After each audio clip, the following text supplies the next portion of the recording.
নমস্কার বন্ধুরা, welcome to my blog. তো আজ যাবো একটু মার্কেট কিছু কেনাকাটা করতে।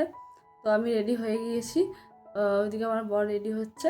ও রেডি হয়ে গেলেই আমরা বেরিয়ে গিয়েছি। আর বেরিয়ে দেখছি ওয়েদারটা খুব সুন্দর। কি কি কেনাকাটা করছি দেখি, চলো।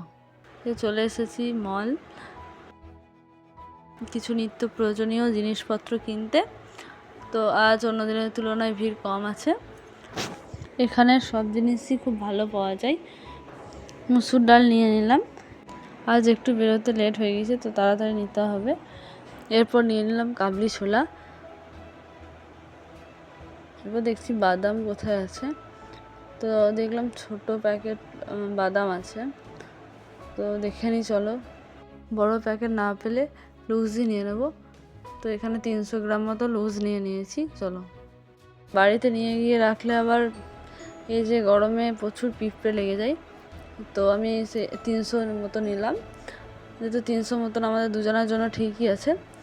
এরপর নিয়ে নেবো মুগ কলাই। আজকে সবজি এখান থেকে নিয়ে নেবো, কারণ বর বলছে এখানে সবজি ভালো আছে, ফ্রেশ সবজি আছে। তো ভাবলাম নিয়ে নিই, টমেটো নিয়ে নিলাম। এরপর নিয়ে নেবো কাঁচা কলা। কাঁচা কলাগুলো বেশ ভালো আছে, দেখেই তো মনে হচ্ছে টাটকা, তাই নিয়ে নিলাম। আর আজ একটু লেট হয়ে গিয়েছে, রুমও তাড়াতাড়ি যেতে হবে, বাইরে আবার কেনাকাটা করলে একটু দেরি হয়ে যাবে, তাই এখানে নিয়ে নিলাম ঢ্যাঁড়স কিছুটা। তো ঢ্যাঁড়সগুলো দেখছি ভালোই আছে, তো কিছুটাই নিলাম, কারণ আবার কাল পরশুর জন্যই, আবার 2 দিন রান্না হলে হবে। তারপর নিয়ে নিলাম পটল। এরপর নিয়ে নেবো আলুর সাইজগুলো বেশ ভালোই আছে, তো ভাবলাম নিয়ে নিই, বেশি করে নিয়ে নিই। বাড়িতে আলু আছে, ভালো দেখলাম তাই নিয়ে নিলাম। এরপর নিয়ে নিয়েছিলাম কিছুটা ফল। মোটামুটি হয়ে গিয়েছে নেওয়া কেনাকাটা, তো বাইরে চলে এলাম।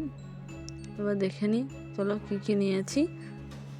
এবার ভরে নেবো শসা, আর এই থলেতে ভরে নিলাম সবজিগুলো। এরপর ভরে নেবো পাকা কলা। এরপর কিছুটা সবজি এই ব্যাগেও ভরে নিচ্ছি। এরপর নিয়েছিলাম আপেল, আর বাকি সবজিগুলো এই থলেতেই ভরে নিলাম, ওই থলেতে হয়নি। তো তারপর লাস্টে ভরলাম তরমুজ। মোটামুটি আজকালের মতো বাজার করা হয়ে গিয়েছে। এবার বাড়ি চলে এসেছি। সবাইকে টাটা। আজকের ব্লগটা এই পর্যন্তই।